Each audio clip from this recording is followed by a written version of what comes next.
എഴുതിയ കിതാബാണ് തുഹ്ഫത്തുൽ മുജാഹിദീൻ. പണ്ഡിതന്മാർ അവരുടെ ആക്ടിവിസം പുറത്തെടുത്ത രംഗമാണ് ഞാൻ ഈ പറയുന്നത്. ഈ പാട്ടുകളിലൂടെയും ഈ ഗ്രന്ഥരചനയിലൂടെയും അന്നത്തെ മുസ്ലിം ഉമ്മത്തിന് കൊടുത്ത ആവേശം, അവർക്ക് കൊടുത്ത പോരാട്ട വീര്യം, ഇത് നമ്മൾ പഠന വിധേയമാക്കേണ്ടതുണ്ട്.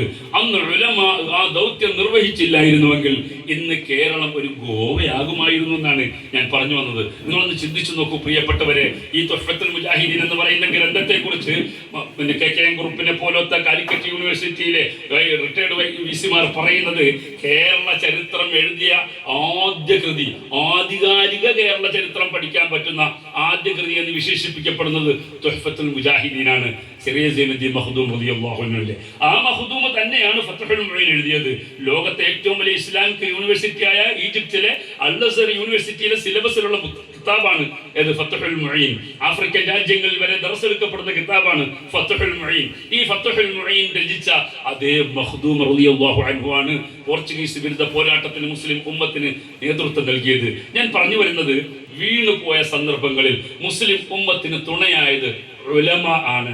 അങ്ങനെ അല്ലാഹു തആല ഉലമാഇനാൽ ഈ ഉമ്മത്തിന് കാവൽ കൊടുക്കുമെന്ന് പറയുന്ന ഹദീസ്, ഇന്നല്ലാഹ ലയബ്അസു ലിഹാദിഹിൽ ഉമ്മത്തി അലാ റഅസി കുല്ലി മിഅത്തി സനത്തിൻ മൻ യുജദ്ദിദു ലഹാ ദീനഹാ.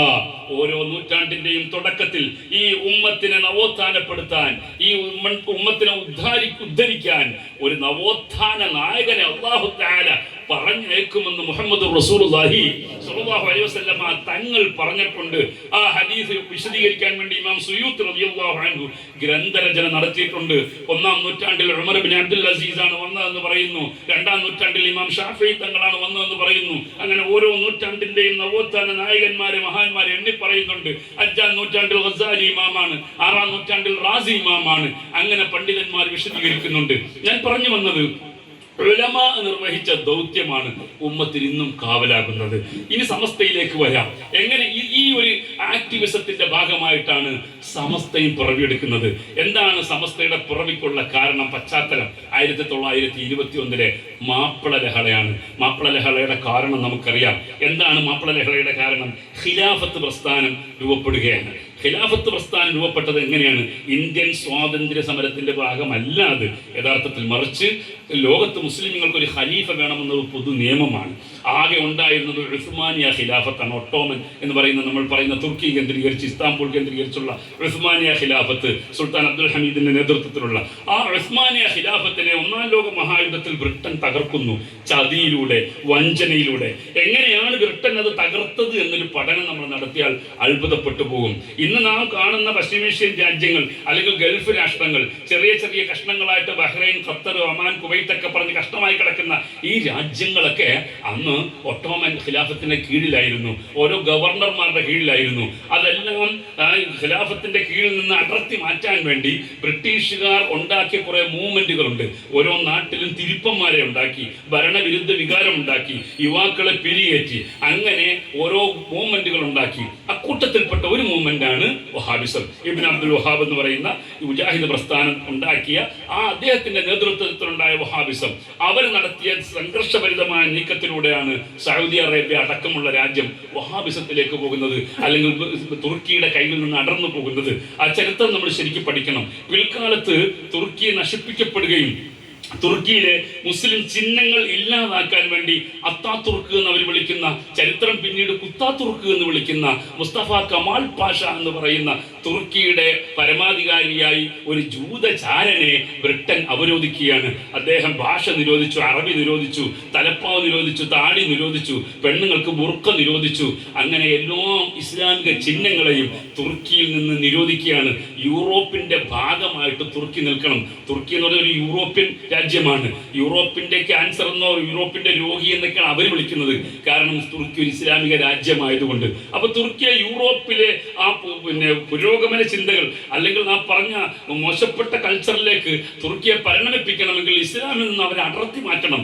അതിന്റെ ഭാഗമായിട്ട് അറബി നിരോധിച്ചപ്പോഴാണ് സത്യത്തിൽ ജുമയുടെ ഖുത്ബ പോലും അറബി അല്ലാത്ത ഭാഷയിലേക്ക് പരിണമിച്ചത് എന്ന് ചരിത്രം, ലോക ചരിത്രത്തിൽ ആദ്യമായിട്ട് ജുമാ ഖുത്ബ അറബി അല്ലാത്ത ഭാഷയിൽ നടത്തിയത് തുർക്കിയിലാണെന്ന് ചരിത്രം പറയുന്നു. അത് കമാൽ പാഷ എന്ന ജൂതചാരൻ ആ നാടിനെ നശിപ്പിക്കാൻ വേണ്ടി നടപ്പാക്കിയതാണെന്നും ചരിത്രം പറയുന്നു.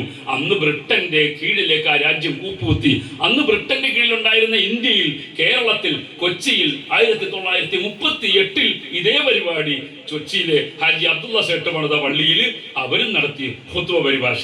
അന്ന് ബ്രിട്ടൻ നടത്തുന്ന ചില ഒത്തുകളികൾ, അഞ്ചാം പത്തി പണികൾ എന്ന് വേണമെങ്കിൽ പറയാം, ചോറ്റുവേല എന്നൊക്കെ പറയാം. ബ്രിട്ടന് വേണ്ടി ചിലർ നടത്തുന്ന ചോറ്റുവേലയുടെ ഭാഗമായിട്ടാണ് മുസ്ലിം ഉമ്മത്തിന് ഇത്തരം ദയനീയതകൾ വരുന്നത്. ഞാൻ പറഞ്ഞു വരുന്നത് ഖിലാഫത്ത് പ്രസ്ഥാനം അവിടെ രൂപപ്പെടുന്നു. ഈ ഖിലാഫത്ത് പ്രസ്ഥാനത്തെ പിന്നെ ഗാന്ധിജി പിന്തുണച്ചു, അലി സഹോദരന്മാരെ പിന്തുണച്ചു, ഇന്ത്യ മുഴുക്കൻ അത് വ്യാപിച്ചു. അങ്ങനെ മലബാറിലെ മുസ്ലിമീങ്ങൾ ബ്രിട്ടീഷ് വിരുദ്ധ വിചാരത്തിന്റെ ഭാഗമായിട്ട്, അതായത് ഞങ്ങളുടെ ഖിലാഫത്ത്, തുർക്കിയിലെ ഖലീഫയെ നശിപ്പിച്ചു, അല്ലെങ്കിൽ ഖിലാഫത്ത് നശിപ്പിച്ചു, ഞങ്ങളുടെ ഇസ്ലാമിക രാജ്യത്തെ നശിപ്പിച്ചു എന്ന പക ബ്രിട്ടനോട് വെച്ചു പുലർത്തി ബ്രിട്ടീഷ് വിരുദ്ധ സമരത്തിനിറങ്ങുകയും ജന്മിത്ത വിരുദ്ധ സമരവും കൂടെ കൂട്ടത്തിലുണ്ട്. അത് വേറെ കുറച്ച് ചരിത്രമാണ്, അങ്ങോട്ട് കാട് കയറുന്നില്ല.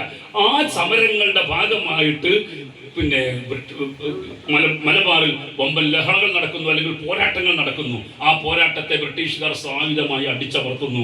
10,000-കണക്കിന് ആണുങ്ങൾ കൊല്ലപ്പെടുന്നു, മുസ്ലിമീങ്ങൾ നാടുകടത്തപ്പെടുന്നു. അന്തമാൻ നിക്കോബാർ ദ്വീപിലേക്ക് ധാരാളം മുസ്ലിമീങ്ങൾ നാടുകടത്തപ്പെട്ടിട്ടുണ്ട്.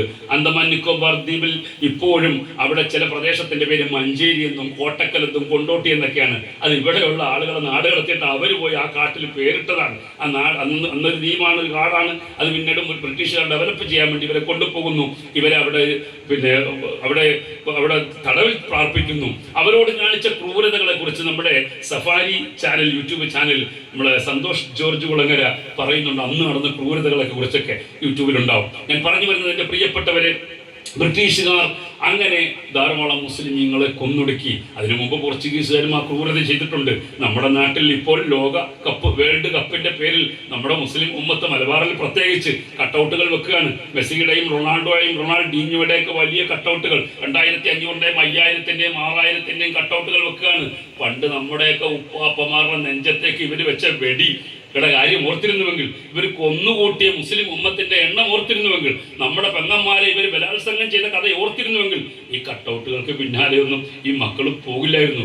പോർച്ചുഗൽ എന്ന് പറയുന്നത് ഇപ്പോഴത്തെ പോർച്ചുഗീസ്, ഈ പറഞ്ഞ ഗാമയുടെ ആളുകൾ കാട്ടിക്കൂട്ടിയ ക്രൂരത ഓർത്തിരുന്നുവെങ്കിൽ പോർച്ചുഗലിന് വേണ്ടി നമ്മുടെ മക്കൾ ഈ കട്ടൗട്ട് വെക്കേണ്ടതില്ലായിരുന്നു. ഞാൻ പറഞ്ഞു വന്നത് വേറെ ചർച്ചയാണ്. എൻ്റെ പ്രിയപ്പെട്ടവരെ, അന്ന് ബ്രിട്ടീഷുകാർ കൊന്നുകൂട്ടിയ ധാരാളം മുസ്ലിമീങ്ങൾ, കുറെ പേരെ കോയമ്പത്തൂർ കൊണ്ടുപോയി തൂക്കിൽ കയറ്റി, കുറെ പേരെ വാഗൺ ട്രാജഡിയിലൂടെ കൊന്നു, കുറെ പേരെ മലബാറിൽ തന്നെ വെടിവെച്ച് കൊന്നു. ചുരുക്കത്തിൽ ഇംഗ്ലീഷ് അക്ഷരമാലയുടെ രൂപത്തിൽ, മരത്തിൽ ABCD എന്നൊക്കെ രൂപത്തിൽ കെട്ടിയിട്ടിട്ട് താഴെ ഇരുന്ന് അവർ വെടിവെച്ച് കളിച്ചു.